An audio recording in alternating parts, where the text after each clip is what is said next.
Ok, số đấy được không chấm lẹ chấm nói tí ní cứ dương riêng ông pi ca phong nó lơ atbot nó lơ block chẳng đầm bay thua ca phong atbot nó lơ block bán dương cho nó biết ha create new port để mình so tha new port bởi dương cho lên new port máu và tỏ máu dương này cứ thay thò về đôi chia cho nón chương cả sai rồi cho nón chương và thiên là bot để dương trong thôi ấy mùi chấm lự thì ho tha ở lỡ anh ấy thay thói nhưng đã cho nón chương nữa ở lỡ cho ta anh cái website bắt xuống chấn nếu cái hao thay thò chấn dương ai sẽ xây thay thò mà để dương trong học và to mất tiết hay là bọt nè thế ở lỡ được trong sơ vai nè được trong sơ vai ở sau những copy kì bà cáp anh ấy chỉ cáp họ ăn bọt chụp click cái máu và click vào máy copy vàต่อมาយើងផាសនៅលើ page យើងការផុស Addbot យើងផុសផាសហើយយើងត្រូវ clear គេហៅថា format ផងវាជាប់កូដគេនេះពេលដែលយើងផាសមកវាធំចេះវាអាចនឹងធ្វើឲ្យ block យើងអត់ស្អាតអញ្ចឹងនៅពេលដែលយើងផាសកូដរបស់គេហើយយើងត្រូវចុចនៅពីសញ្ញាត្រី3នៅខាងនេះដែលមាននិមិត្តសញ្ញាគេថា clear formatting គឺយើងសម្អាតនៅអ្វីផ្សេងៗ clear វាឲ្យស្អាតមកចាំយើងធ្វើការ public ចឹងខ្ញុំលើកវាឡើងលើអញ្ចឹងការផុសនេះគឺវាមាន3ខ្ញុំចង់បង្ហាញបាទគឺខ្ញុំចង់បង្ហាញនៅចំណុចផ្សេងៗគ្នាទី1ការផុសបែបអានេះគឺយើងយក align គេហៅថា left អញ្ចឹងខ្ញុំយក justify ឃើញវាចំណែកអានេះវិញខ្ញុំយក left ណាអានេះខ្ញុំយក center បាទអញ្ចឹងយើងរបៀបផុស Addbot គឺអញ្ចឹងហ៎នេះ center ហើយចំណែកអានេះវិញគឺខ្ញុំយក right នេះពីស្វែងទៅអញ្ចឹងការផុសនេះចំណុចទី1ខ្ញុំដាក់ថាធ្វើផុស1ផុស style 1បាទអានេះផុស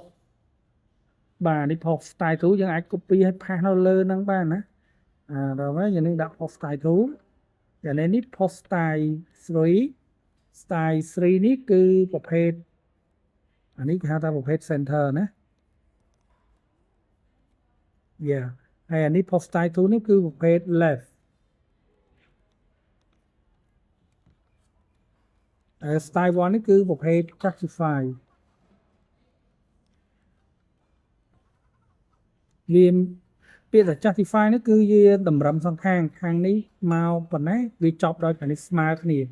តែចំណែក left វិញគឺវាអត់ស្មើគ្នាទេវាស្មើតែខាងស្ដាំទេវាស្មើតែខាងឆ្វេងទេដល់ពេលខាងស្ដាំវាអត់គិតទេវាអាចកជីកឆតឬក៏អត់ស្មើទៅតាមហ្នឹងចំណែក align center នេះវិញគឺចង់និយាយថារាល់ការ Addbot ដែលយើងសរសេរគឺចេញពីកដាលទៅឃើញទេនេះគេគឺចេញពីកដាលទៅគឺបែបហ្នឹងបាទហើយដល់ចំណែកអានេះវិញគឺ align right គឺក្រការសរសេររបស់យើងគឺចេញពីស្ដាំទៅអាហ្នឹងអត់មានបាក់យល់ព្រោះយើងធ្លាប់ចេះ Word Microsoft Word ឬក៏អីយើងអាចស្វែងយល់បានណាអញ្ចឹងការសរសេរ Addbot គឺមានទម្រង់មានមាត្រដ្ឋានវាទម្រង់ប៉ុណ្ណឹងឯងគឺ justify left center ហើយនឹង right អញ្ចឹងបន្ថែមពីនេះខ្ញុំចង់បង្ហាញអំពីខ្ញុំចង់ប្រាប់ថាយើង insert រូបភាពចូលដើម្បីបញ្ចូលរូបភាពនោះយើងចង់ក្នុង Addbot ទាំងអស់នេះតែយើងចង់បញ្ចូលរូបកន្លែងណាខ្ញុំលើកឧទាហរណ៍ថាខ្ញុំចង់ដាក់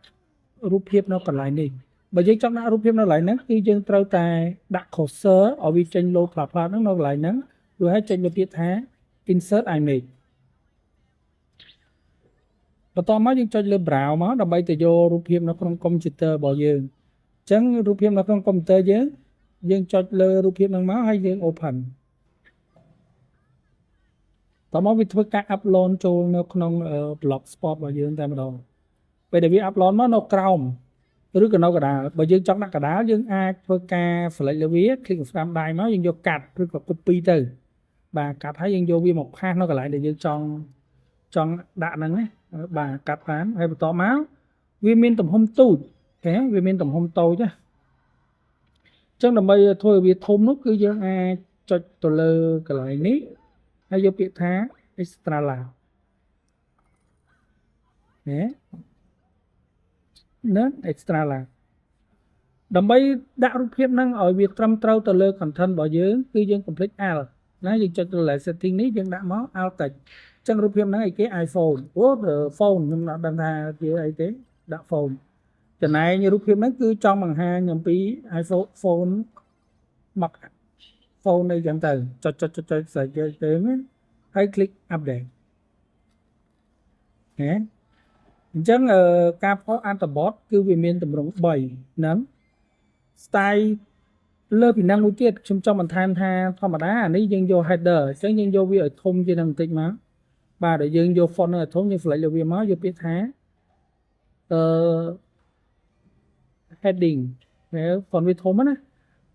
ដល់បន្ទាប់ style ទី2ខ្ញុំចង់បានធំដែរប៉ុន្តែយើងយក sublink វាអានេះគេហៅថា H1 H2 វាតូចជាងគ្នាបន្តិចដល់ពេល style ទី3នេះគឺខ្ញុំអាចជ្រើសរើសយក paragraph ចឹងវាតូចទេ paragraph mirror វាត្រូវបន្តិចវាត្រូវជាងមុនបន្តិចចឹងកន្លែងនេះយើងអត់មានបាយល់កាន់តែសេរីទំហំឲ្យធំប៉ុន្តែតាមការ recommend របស់ខ្ញុំនៅពេលដែលយើងផុសបើសិនជា title យើងនេះយើងយក sublink គឺអាក្រោមនេះក៏ sublink ដូចគ្នាទៅនោះ Artabot យើងនឹងសារនៅពេលដែលយើងរៀបចំវាការផុសចឹងហើយយើងអាចធ្វើការ public បានតោះមកយើងទៅមើលលទ្ធផលរបស់យើងនេះគឺជាលទ្ធផលក្នុងការផុស Artabot របស់យើង